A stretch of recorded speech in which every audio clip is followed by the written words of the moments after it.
Kamusta mga ka-Brody? This is Brody Jeff. And this is Brody Marbs. Welcome to The Brody Podcast. Where you listen and relax. Ayos. Welcome back, no? Mga ka-Brody. Ito. Ganda naman ng t-shirt mo. Salamat. Ano nakalagay sa t-shirt ko, Brody? The Brody Podcast. Where you listen and live. So mga ka-Brody, no, meron pala kaming shirt, no, The Brody Podcast. Soon, mag-ano kami? Mag-ano kami ng merch. Yes, mag-merch kami ng The Brody Podcast. So, tapos mamimigay din tayo, no, sa mga listeners natin and viewers. Of course. Diba? Basta paabutin nyo kami ng ano. Pero soon, mga viewers namin, no, mga siguro first lucky 5 na magpo-promote ng Brody Podcast, ano ba? Iayusin na lang natin mechanics, no? Magla-like and share, no? Pag nakita namin yan, bigyan natin sila ng t-shirt, no? So, soon ipa-plug namin yung merch namin dito. Diba? Yung Brody Podcast. Ayusin pa namin yan. Yes, tama. Aayusin namin yan. Para sa inyo, mga ka-Brody. Aayusin namin yan. So, welcome back, Brody! This is our session 2. Diba? Ang pinamagatan ng session 2 natin, ano ba ang pag-uusapan natin sa session 2? Ano ba yan? Ano nga ba? Ano? Hindi. Totoo ba ang falling out of love? Ay! Wow! Usapang pag-ibig pala ito! Of course. Diba? Kasi medyo demanding din naman yung medyo in demand pala yung usapang pag-ibig sa panahon ngayon. Correct. Meron pa nga tayo, di ba, yung mga hindi pa natin na i-upload. Yes. Meron pa tayo in relation to that. Yes. Ito yun eh. Sa Spotify, mga ka-Brody, no, may upload na namin yung mga episodes namin, no? So, abangan nyo, mga ka-Brody, no? Meron lang kaming mga miss out episodes sa YouTube, pero andun yung madalas na kompletong mga episodes namin sa Spotify. Yes. So, importante din yung kung gusto nyo maging updated sa Spotify. Oo, nandun talagang namin ngayon. Complete episodes, do I say? Yes.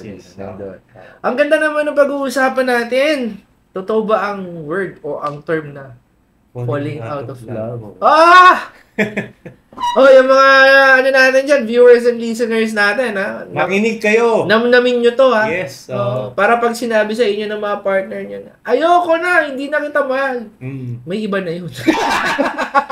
Actually, ako ang personal opinion ko dyan. Sige. Pag sinabing falling out of love, meron ka ng meron ka ng iba. Nilalagyan mo na ng tawag dito, nagkakaroon na ng overlapping yan. Diba? Medyo maganda yung term na yun. Kasi, ikaw, naniniwala ka ba nun? Ito lang, Brody Jet, tatanungin kita. Pag sinabi ba sa'yo na fall out of love na ako sa'yo, naniniwala ka ba nun? Personally, in my opinion, falling out of love kasi is a decision. Diba? Okay. Ang ganda nun. Kasi isipin mo, kung ang falling in love is parang emotion, ang tawag dito. Involved dito is emotions. Emotions ang nagko-control sa'yo. Emotions. Kaya ka na-fall in love. Tama. Yes, tama. So, kumbaga, kaya nga minsan nagkakaroon ng yung sinasabi nila na mind over heart. More on yun yung pinapairal mo di ba? Kapag mahal ko tong tao na to. Yun lang iniisip mo Kung ano yung nilalabas mong emotion, yun yung pinaprocess nung iyong isip. Tama. So, yun yung So, ang sinasabi ko lang dito, kaya hindi kasi ako naniniwala sa falling out of love. Isipin mo so, personally, kung pag-uusapan natin yung married life ko, maraming times dapat na pwede na akong ma-fall out of love Okay. Diba? Madali lang sabihin yun Madali lang sabihin. Madaling sabihin na, na-fall out of love na ako. Pero kasi, ang matindi dyan, kasi is yung decision mo na, tama ba na ma-fall out of love ba ako dito? Diba? Natatandaan mo ba yung nasa isang tayo? Nasa may hinihintay tayo may kasama tayo na isang isang salesperson din. Okay. Yung babae. Diba? Habang naghihintay tayo ng appointment natin. Diba? Yes. Na-fall out of love daw. Ang term sa kanya alam mo, going back, naalala ko lang, sinabi mo, ang ganda nung pagkakasabi mo na ang salitang falling out of love, may underlying issues. Oh. Hindi talaga falling out of love. Oh. There is an underlying issues. Yeah. Di ba? It's either, feeling ko pag nasabi sa ng isang tao na fall out of love na, it's either may iba na, or napapagod na. Yes. Di ba? Oo. Or ano pang ibang issue na pwedeng magiging excuse niya na lang yung falling out. So para sa akin, no, ang falling out of love is an excuse. Tingnan mo, Exactly. Brody. Exactly. Diba? Kasi gusto mo nang iwan yung tao eh. Oo. Diba? I mean, it's a good or a bad excuse. Either of the two, it's still an excuse. Kasi, diba, totoo naman na napapagod ka na, kaya gusto mo nang iwan yung isang tao. So, ang sasabihin mo, diba, na ayoko na, I'm falling out of love. Kasi, yun yung excuse mo na gusto mo sabihin sa kanya na pagod ka na. It's a good excuse kasi nga, talagang literal, napapagod ka na. Pero it doesn't change the fact, you still have feelings for that person. Totoo. Kaya na, diba, Kaya na, diba, kumbaga, ang falling out of love is a decision na talagang, actually, meron din naman talagang experience na ganyan. Kasi, nung time na, pero hindi ko sinabi sa kanya na fall out of love ako. Okay. Kasi, nung time na yon napapagod na ako sa kanya dahil, kumbaga parang, dumating sa point na toxic na ng relationship namin. So, na-fed up ako. Tapos, sinabihan ka pa na, bakit may tayo ba? So, parang, di ba? Parang, So, hindi ko siya sinabi na, na fall out of love ako, kaya hindi tayo kaya hindi kita pinursu ulit. Actually, ang term na sinabi ko sa kanya, kaya kita palitan. Pero, kung i-correlate mo siya, decision pa rin yan kung i-continue natin. Kaya, yung yung sinasabi na falling out of love, BS. Yeah. So, more on parang decision yan. Decision siya. Ako mga ka-Brody, siguro baka meron din naman talaga na, siguro hindi ko naman sinasabi na parang baka wala talagang tao namin na fault. Kasi baka mamaya, may tao talaga na isang araw pagising niya, wala na siyang, hindi niya na talaga gusto yung tao. 'Di ba? Pero Brody, parang konti-konti lang. Konti lang, pero hindi ako convinced. Convinced na isang araw. Pagising mo, wala ka nang nararamdaman. Parang malabo pa rin talaga. Comment nyo nga mga Brody kung may mga experience kayo na, halimbawa, nagkaroon kayo ng previous partner na ang saya nyo pa kumakain ng gabi na to. Tapos kinabukasan pagising mo, hindi mo na gusto yung kasama yung tao. Diba? Diba? Parang robot nun, na-restart ka kagad isang gabi. Diba? Parang, diba? Snap up of hindi ako convinced. Parang laging may underlying issues. Bakit natin nasasabi na falling out of love, diba? So, ano yan, Brody? Kasi pag sinabi mong falling out of love, parang kino-correlate mo siya sa it's more about decision making na, diba? Kumbaga, parang gusto ko nang umalis sa tao na to, gusto ko pa magstay sa tao na to. Parang gano'n, diba? Kaya nga sa last topic natin, yung friend ko, diba? Na parang ganun yung pinapaano sa kanya na sabihin mo na nga lang sa akin kung ano ba talaga yung problema at naiintindihan ko naman, kumbaga kung ayaw mo na ako. Magandang topic din yan. Sorry, hindi ko pa na-upload. Kung ayaw mo na sa akin, hindi sabihin mo na lang. Kung na-fall out of love ka, sabihin mo. Pero kasi, di ba? Ba't kasi ganun lang term, no? Kung fall out of love. Di ba? Pero scapegoat kasi yun. Madaling sabihin yun ang term. Scapegoat talaga siya. Kahit naman ako, kung gugustuhin ko, di ba? For example, kung talagang hindi na healthy yung married life ko. Sabihin ko na lang na gano'n na-fall out of love. Madali yun. Kasi, ang falling out of love, may intindihan kasi agad yan. Nawawala na yung pag-ibig. Parang pagmamahal ko sa'yo. Kumbaga, pag sinabi mo na yun, siguro parang kumbaga parang pinagsakloban na siya ng langit at lupa. So, parang matatauhan siya. Diba? Ako, yun ang opinion ko doon. Opinion mo doon. So, kasi parang, alam sinabi sa'yo, sasabihin mo sa akin, na-fall out of love na ako sa'yo. Ang laging itatanong ng partner mo, bakit? May iba na ba? Di ba common? Oo. May iba na ba? Ito naman, diba? Ganun. Kaya nga, sinabi niya sa akin, hindi ka kami. ina-advise ko siya. Hindi ka kami na may iba. Ako? Kunyari lang. Hindi ka kami na may iba. Hindi, napapagod lang ako. Yun nga. Issue talaga. Excuse, pare. Excuse din. Excuse talaga.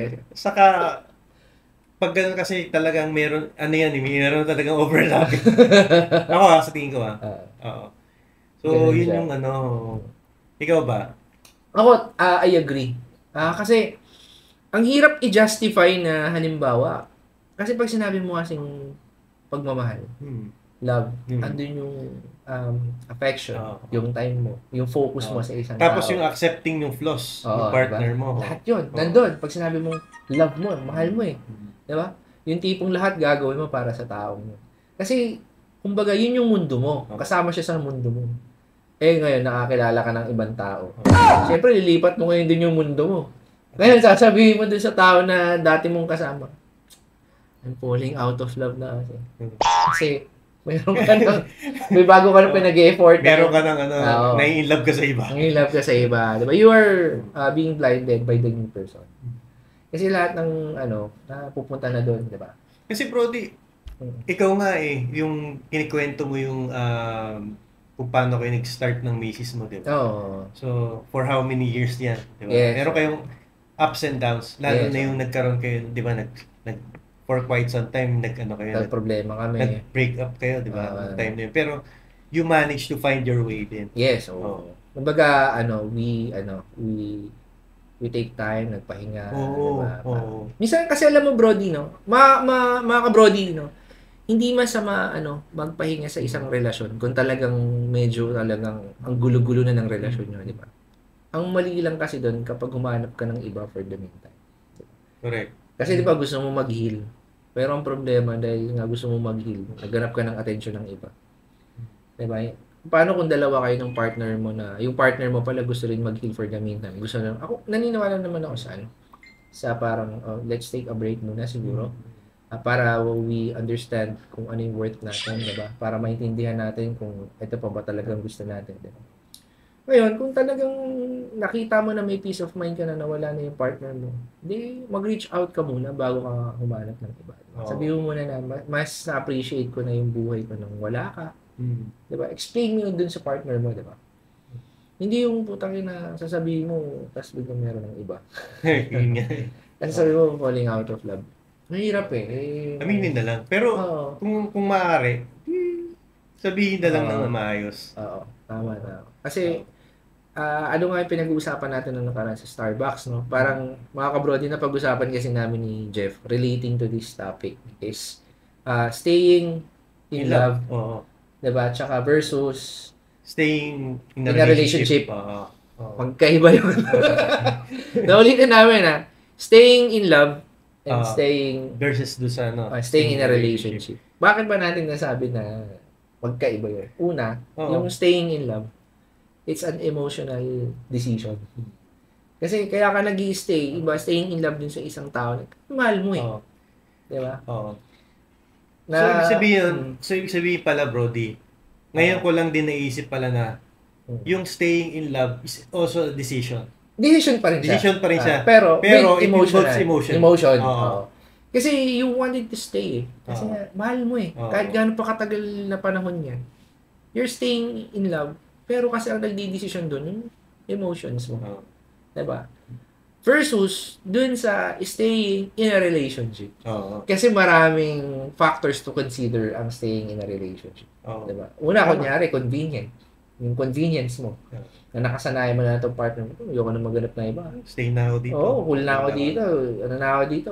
No matter what happens, goods na ako dito. Pero, hindi ka nag-i-stay dahil mahal mo siya. Convenience na lang. Nagigets mo? Or, katulad nung example sa mag-asawa. Ayaw mo na pala talaga yung asawa mo, pero you're staying because you're married. Kasi, or ayaw mong maging broken yung family mo. Diba? Kaya kailangan mo din na, kumbaga parang, kung ikaw mag-decide ka to stay in a relationship, so you need both of you to make it work. Yes, diba? Exactly. So, kahit nagbabangayan talaga. So, yun talaga ang gagawin mo. Diba? Kaya mga ka-Brody, meron talaga mga mag-asawang naghihiwalay. Kasi, ubus na sila. I mean, alam mo yon na hindi dahil fall out of love sila sa asawa nila. It's just that napapagod na sila sa paulit-ulit na problema. Oo. 'Di ba? Parang ano 'yan eh. Alam naman natin ang pag-aasawa hindi naman 'yan na parang smooth sailing. Laging may ups and down 'yan, 'di ba? Pero despite na gano'n, meron talaga may mag-asawa na nag-choose to stay together. Kasi meron pa ring staying in love na nangyayari. Meron pa ring emotional attachment. Unlike yung mga mag-asawang naghihiwalay talaga, sometimes napapagod sila na mag-stay na lang sa relationship because they just wanted to stay in a relationship. Diba? It's more of their decision na lang na kasi pag wala ng emotional attachment, pare, decision mo na lang na mag-stay sa isang relasyon, pare, doon na magkakanda sabit-sabit lahat eh. Totoo. Diba? So Brody, ikwento mo naman pala yung kahapon yung nag-survey ka. Yan. Yun. Oo. So, kwento ko lang, no. Nandun kami sa coffee restaurant nga sa Starbucks ni Brody Jeff, no. After work, mga gabi na rin 'yon. Nag-uusap kami. Sabi ko sa kanya, gusto mo i-survey natin kung totoo ba ang salitang falling out of love? Diba, no? While we are waiting for my wife, no, yesterday. Ang nangyari, nag-survey kami sa isang grupo. Tatlo sila. So, out of nowhere, tinanong ko sila. Sabi ko, ma'am, pasensya na, pwede po ba maka-istorbo? Magtatanong lang kami. Kasi nagpa-podcast kami nung kaibigan ko na si Jeff. Sabi ko gano'n. Sabi nung babae, sige po, sure. Sabi niya, regarding lang po kasi to, gusto lang namin itanong kung naniniwala po ba kayo sa term o salitang falling out of love. Sabi ko gano'n. Sabi nung babae na isa, third wheel yun. Third wheel niya. Sabi niya, ay, wag po ako yung tanungin niyo, sir. Ito po yung dalawa, mag-couple. Tinuro yung dalawa sa na mukha pang nagulat. Mamaya, hindi pa sila legal. Tinanong ko. Tinanong namin ni Brody Jeff, no? Tinanong yung dalawa, ma'am, sir, sabi ko, kayo po ba sa couple? Naniniwala po ba kayo na totoo yung term na falling out of love? Nagtitigan pa silang dalawa, parang siyempre, baka mamaya, nagtitimbangan pa sila. Baka mamaya, totoo na. Pero they both agreed na hindi sila naniniwala. Kasi nga, hindi ka naman pwede gumising ng isang umaga na biglang out of nowhere. Yun na. Diba? Kahit na konting affection, mawawala. Diba? Iiwan mo yung tao, it's not because you already fall out of love. Diba? Merong underlying issues. Pero kahit iwanan mo yan, meron pa rin emotion yan. Hindi mo pa rin, diba? Hindi mawawala basta and kung mawawala man yun, it will take time. Yes, oo. Katulad nga nung sinabi ko nung kailan yung mga unang-unang episodes natin. Parang you can never unlove someone. You just have to love them in a different way. Pag naghiwalay na kayo, you just have to love them in a different way na. Diba? Siguro sa pagiging kaibigan. Pero you can never unlove someone. It's just that parang kang nakakilala ng isang sobrang ka-close mo na kaibigan na hindi mo agad hindi mo kayang kalimutan yan. Diba? Ganun yun eh. Kaya nga. So paano naman if ever na sinabi sa kanya ng partner niya na fall out of love pa na siya? So anong dapat na move na gagawin niya? Yun ang maganda. Kayo ba mga ka-brody, anong gagawin niyo pag sinabi sa inyo ng boyfriend mo or ng so what will you do? Asawa mo na fall out of now. Siyempre, una sampalin. Na-joke mo mga ka-brody. Diba? I think the usual, tatanungin. May reason eh. Siyempre, kahit naman ito, sabihin sa'yo ng asawa mo, Jeff, fall out of now. Sige, tanungin mo sa akin. For example, magano tayo? Magjawa tayo. Ano to, badingan version ba to? Kunyari na. Practice tayo. Dialogue. Jeff? Jeff, Sige. Jeff, fall out of love na sa'yo. Okay. Tanungin mo, bakit? Hindi. Okay na. Take two. Ikaw magtatanong. Kasi tatanong. Hindi. Ako yung lalaki. Ikaw yung magtatanong ng bakit. So ako yung fall out of love. Mami. Fall out of love na ako sa'yo eh. So ikaw yung fall out of love. Ang tatanong ko sa'yo, bakit? Wala lang. joke lang. Pero alam mo. Pero may kasunod dyan, yung tanong ko na bakit. Ang tanong bakit, meron na bang iba? Ano bang problema? Ayusin natin. Di ba para sa family natin? Yeah. Doon napapasok yung staying in a relationship. Yeah. Pero not staying in love. Kasi, ang term doon bilang, bakit? Ayusin natin. Ang bubungad agad sa'yo ng asawa. Ayusin natin para sa pamilya natin. Di ba yun naman kadalasan? Na hindi ka na dapat maging selfish eh. Kasi meron ka ng anak, may asawa ka. So, selfless ka na dapat. Diba? Pero, di ba, sabi nga, if you choose to stay, so, kailangan niya talagang i-work. Yes. Di ba? Yung relationship again. Para, maging smooth sailing uli. Kasi, na-workout naman yan di ba? Hindi naman, pare ako everyday, naniniwala hindi naman everyday smooth sailing yan So, meron talagang yan. Yung working out, it's still a decision ulit. Di ba? It's a decision again. Kung gusto niyo i-workout, both of you wanted to work out the relationship. Both of you must agree. Di ba? Mag-meet kayo halfway. Kasi, compromise. Kasi nga, pare. Commit. Hindi naman tayo lahat pinanganak na pare-parehas ang gusto natin. Pinanganak tayo magkakaiba lahat ng gusto natin. So, we have to adjust. Especially din sa partner natin. Di ba? Kailangan, papakinggan natin yung partner natin. Same goes din na papakinggan ka rin ng partner mo para mag-work out yung relationship mo. Kasi, ang hirap niyan. Halimbawa, yung partner mo lang yung masusunod palagi. Paano naman yung boses mo? Siyempre, gusto mo rin naman kahit paano marinig yung boses mo bilang ikaw. Kasi, kaya ka nga nabubuhay sa mundo na to. Kasi kahit paano, gusto mong sumaya, lumigaya, marinig yung boses mo. Diba? Ang pagpapamilya kasi, ang pag-aasawa, hindi naman, nung nag-asawa ka ba, decision mo lang na pakasalan yung asawa mo. Di ba you both agreed na magpakasal tayong dalawa? That's why kapag kinasal kayong dalawa, dapat lahat ng desisyon, lahat ng gusto ng isa, you have to compromise. So what if hindi naman siya nag-work? What do you mean hindi nag-work? So for example, sinabi niya nag-usap sila, fall out of love na ako. And then... Teka, may tumatawag, misis mo yata. Uy, ano to? General. In general. Hindi to, what if ganun ngayon mangyari? So, how to deal? Or siguro, nag-usap tapos hindi natupad, hindi na-work, diba? Usap ulit. Kaya kung talagang maging honest na lang kayo sa isa't isa. Kung hindi nyo kaya i-achieve yung pinag-usapan nyo, huwag na kayong maglokohan. Diba? Kasi, alam mo, Brody, pag umabot ka ng 85, napakaswerte mo na. 85 years old, diba? Yung buhay natin, sobrang iksi lang yun. Diba? So, sa buhay natin, dapat yung mga gagawin natin, masaya tayo kahit papaano. Kung hindi ka na talaga masaya, hindi mo na makita yung sarili mo na hindi ka na magkakaroon ng peace of mind sa kasama mo. Diba? And you have to think twice or thrice. Diba?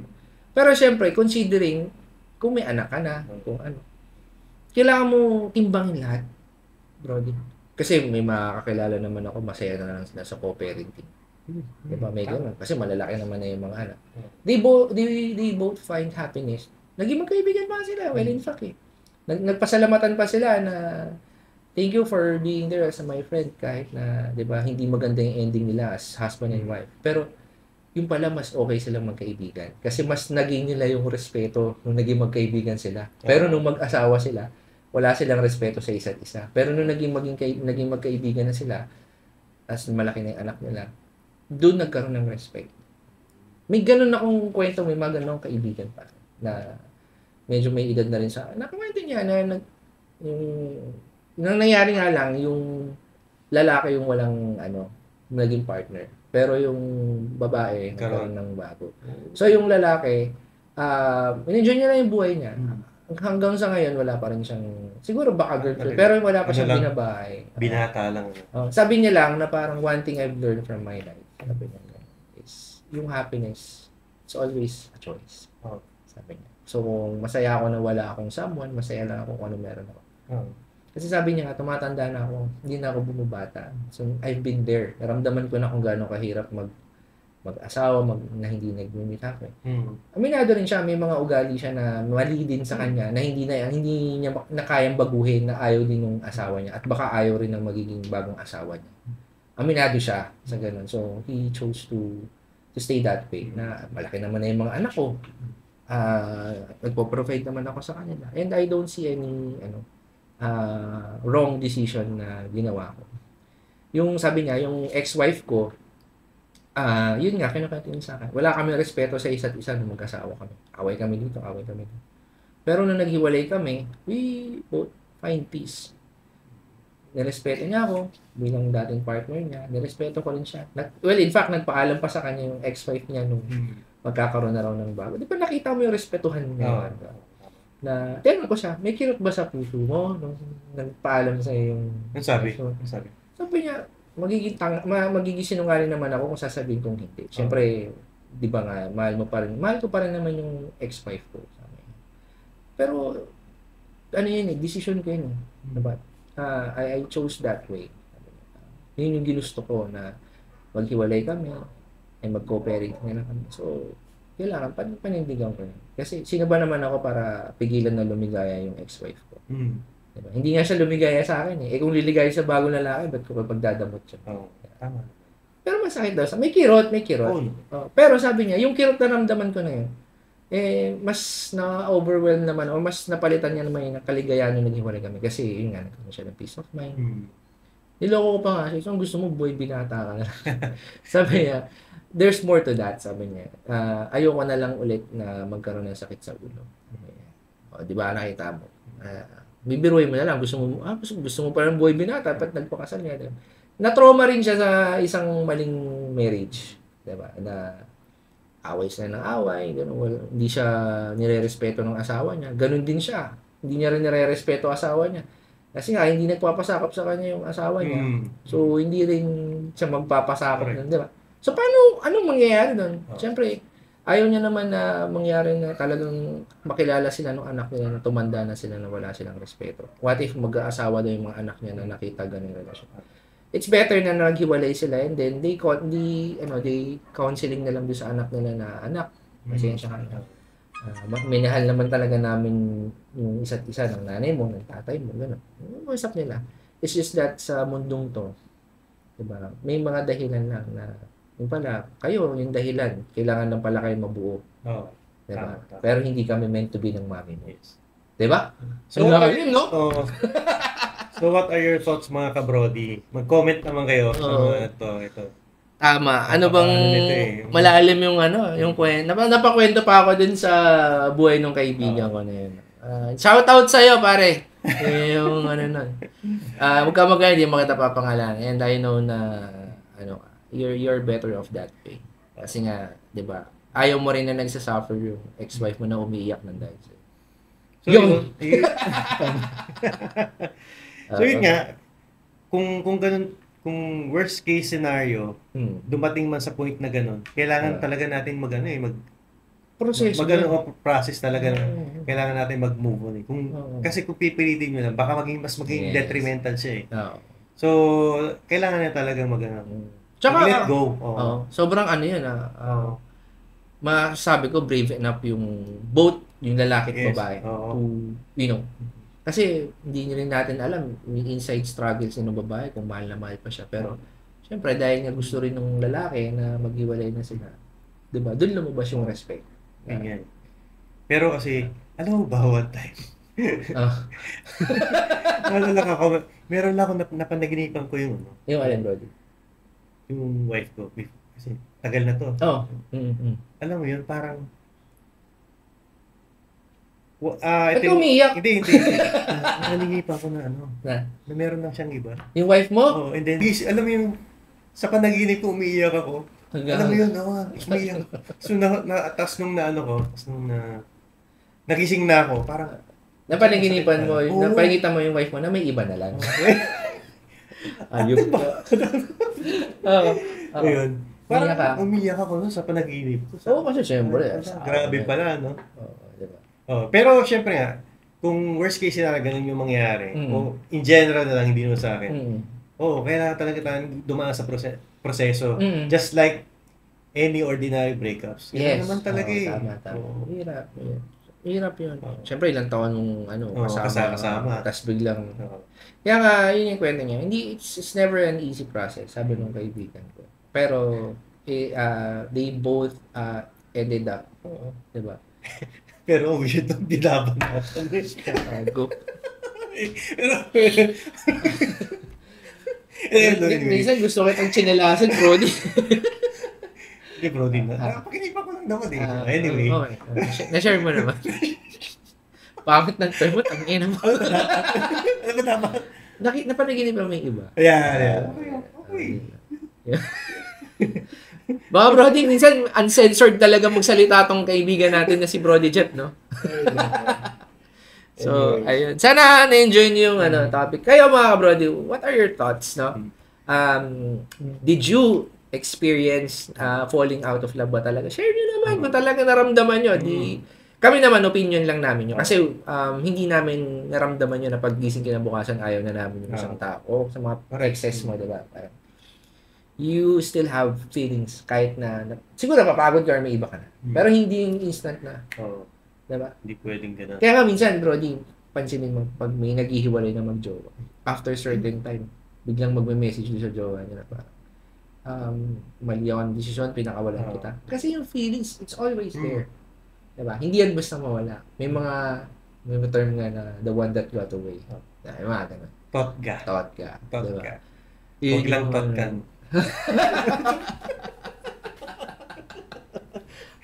Censored. Ayun.